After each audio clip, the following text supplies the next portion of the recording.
Now we are going to do the analog to digital conversion. Okay. So in this kit, the successive approximation method of ADC is adopted. Okay, here we have the pin P1. So near to this pin is nothing but we have the ground point, and all other remaining 4 points are the positive voltage points. Of this, the fifth pin is considered as a maximum positive voltage. So between this fifth pin and the ground point, I have to measure the output reference voltage. So for this, I have externally connected a multimeter. So first switch on the kit, and between the P5 and P1, I am going to measure the reference voltage. So the reference voltage observed in the multimeter is nothing but 5.11 volts. Okay. So I am going to write the reference voltage as 5.11 volts. Okay. Now here we are going to give the analog inputs using this potentiometer. Okay. So near to this potentiometer, we have to measure the output voltage by using the multimeter pins. Okay.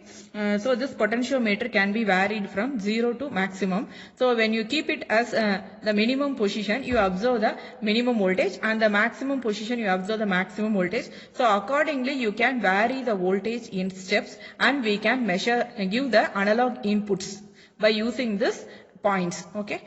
So for this corresponding analog inputs, you measure the digital output available in the kit. When the LED bulbs are glowing, you can assume that it is assumed as a high voltage one. Okay. So when the bulb is not glowing, it is assumed as 0. Okay. So accordingly, you can obtain the digital outputs. So the digital outputs can be taken from the right hand side to the left hand side, because this is the LSB. Right hand side position D0 is available in the is the LSB, and D7 position is in the left hand side, which is the MSB. So you have to measure the position of the bits from the right hand side to the left hand side. Okay, so if you want to observe the digital positions, first you have to initially press the SOC, that is start of conversion switch. When you press this switch, the corresponding green bulb connected with this will be glowing. Okay, and immediately you have to press end of conversion, EOC. Okay, so the corresponding green LED bulb in the EOC will be glowing. After that only the position of the bits will be changing for a given analog input voltage. Okay, now I am going to set this analog input voltage to be 0.5.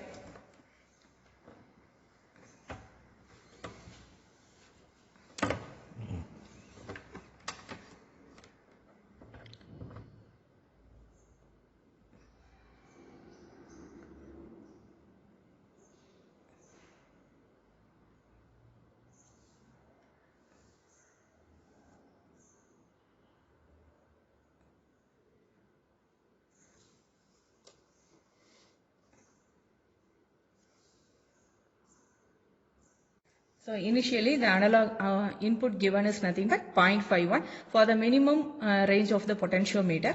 Okay, now I have to press start conversion SOC. Immediately I have to press end of conversion.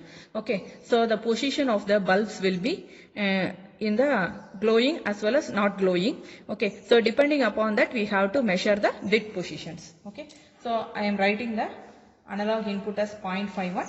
So you measure the bit positions from the right hand side. Okay, so the first D0 position is 0. Okay, and D1 position is 1. Again D0 is 0, D2 is 0, D3 is 1, B4 is 1, B5, B6, B7 are all zeros. Okay, then I have to again increase the analog input voltage.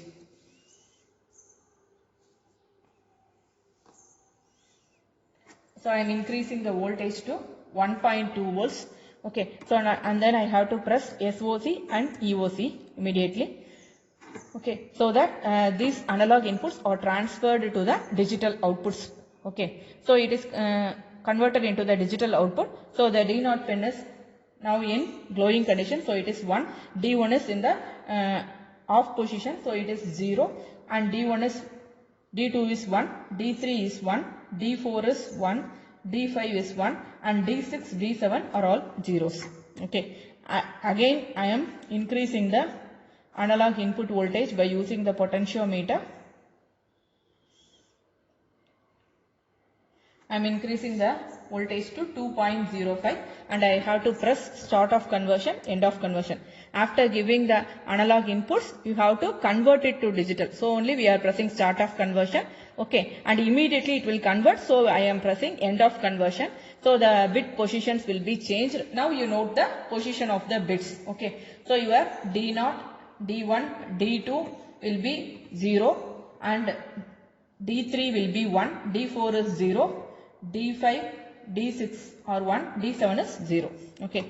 Again I am increasing the analog input voltage using the potentiometer and I am observing the reading to be 3.55 and you press start of conversion and end of conversion. So the analog is converted to digital. Okay. That will be reflected in the change of bit positions. Okay. So you will be getting 0, 1, 1, 1, 0, 0, 1, 0. Again I am increasing the voltage to 4.82 volts. Okay, and I press start of conversion, end of conversion. Okay, so the bit positions are changed. Okay, so I am noting the voltage 0, 1, 0, 0, 1, 1, 1, 1 and again I am increasing the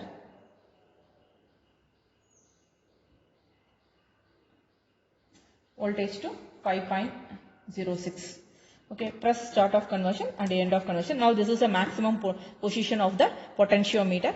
Okay, so for this I am noting the change in the bit position. So you will be getting 1, 0 and all ones. Okay. Now you look at the reading in the tabulation.